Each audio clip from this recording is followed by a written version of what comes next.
Well, good evening, everybody, and thank you for tuning into this video. Today we are going to be talking about Matthew chapter 2 from the New Living Translation. New Living Translation is probably what I use the most throughout my studies. Jesus was born in Bethlehem in Judea during the reign of King Herod. About that time there were some wise men from eastern lands, and they had arrived in Jerusalem asking, "Where is the newborn King of the Jews? We saw his star as it rose, and we have come to worship him." King Herod was deeply disturbed when he read this, as was everybody in Jerusalem. He called a meeting of the leading priests and teachers of religious law and asked, "Where is the Messiah supposed to be born?" "In Bethlehem in Judea," they said, "for this is what the prophet wrote. And you, O Bethlehem, in the land of Judah, are not least among the ruling cities of Judah, for a ruler will come from you, who will be the shepherd for my people Israel." Then Herod called for a private meeting with the wise men, and he learned from them the time when the star first appeared. Then he told them, "Go to Bethlehem and search carefully for the child. And when you find him, come back and tell me, so that I can go and worship him too."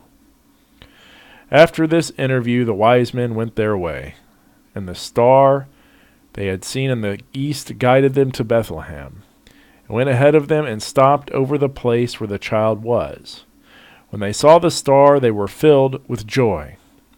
They entered the house and saw the child with his mother Mary, and they bowed down and worshipped him.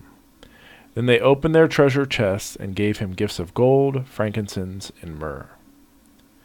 When it was time to leave, they returned to their own country by another route, for God had warned them in a dream not to return to Herod. After the wise men were gone, an angel of the Lord appeared to Joseph in a dream. "Get up, flee to Egypt with the child and his mother. Stay there until I tell you to return, because Herod is going to search for the child to kill him." So Jesus was getting ready to be born, and Herod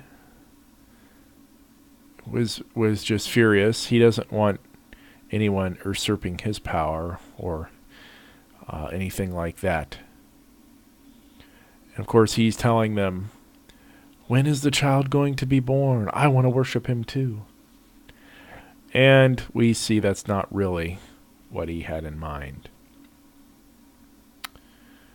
Eventually, Herod did die. In verse 19, an angel of the Lord appeared in a dream to Joseph in Egypt. "Get up, take the child and his mother back to the land of Israel, because those who were trying to kill the child are dead."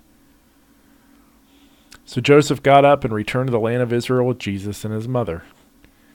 When he learned that the new ruler of Judea was Herod's son, Archelaus, he was afraid to go there. Then, being after he was warned in a dream, he left for the region of Galilee. So the family went and lived in a town called Nazareth. This fulfilled what the prophets had said: "He will be called a Nazarene." So that covers. We only do a little bit at a time here in the program. And that was Matthew 2. I encourage everybody to check out the New Living Translation. It's easy to understand. And I see these King James only style people. They're like really adamant about that. And I don't need to know what they think. I don't need to try and understand or listen. I mean, I've listened to it on YouTube videos. It's pretty ridiculous. If you are new to Christianity, say you don't even want to be a Christian, you're just studying it for scholarly research, you want something that's the common language today, is New Living Translation. NIV is also good, and then especially if you want to follow Christ, if you want to learn about what's in the Bible and apply it to your life, New Living is great. And I read BibleGateway.com is where I read from for the show. And I read it on my phone. I have this Bible that my dad gave me years and years ago. And I still have it, of course. And I still, check out an actual printed Bible. But for the most part, I just read it on my phone. I don't need to haul something around. I have dozens of translations and study tools all right at my phone. So if you have a phone or an iPad, there's a few Bible apps. I have the Bible Gateway app. So I just want to thank everybody for tuning in tonight. Matthew chapter 2.